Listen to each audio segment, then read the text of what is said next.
അവനെ കണ്ടു പക്ഷെ അവൻ എന്നെ കണ്ടില്ല എന്നൊക്കെ നമ്മൾ പറയത്തില്ല. ഞാൻ അവനെ കണ്ടു പക്ഷെ അവൻ എന്നെ കണ്ടില്ല. അവിടെ ഈ പക്ഷേ എന്ന വാക്കിന് ഹിന്ദിയിൽ നമ്മൾ പറയുന്നത് ലേക്കിൻ എന്നാണ്. ലേക്കിൻ, പക്ഷേ.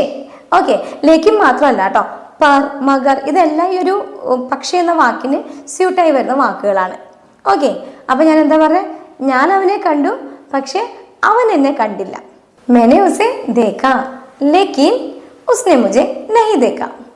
मैंने उसे देखा लेकिन उसने मुझे नहीं देखा. ക്ലിയർ ആയോ? ഞാൻ അവനെ കണ്ടു പക്ഷെ അവൻ എന്നെ കണ്ടില്ല. അതല്ലെങ്കിൽ ഇങ്ങനെയും പറയാം, मैंने उसे देखा पर उसने मुझे नहीं देखा. എന്താ പറഞ്ഞേ? അവിടെ ലേക്കിന് പകരം നമ്മൾ पर യൂസ് ചെയ്തു, അത്രേ ഉള്ളൂ കേട്ടോ. मैंने उसे देखा पर उसने मुझे नहीं देखा. ഞാൻ അവനെ കണ്ടു പക്ഷേ അവൻ എന്നെ കണ്ടില്ല. അപ്പൊ ഈ പക്ഷേ എന്ന് പറയാനായിട്ട് ഹിന്ദിയിൽ നമ്മൾ യൂസ് ചെയ്യുന്ന വാക്കുകളാണ് ഈ ലേക്കിനും പറും. ഓക്കെ.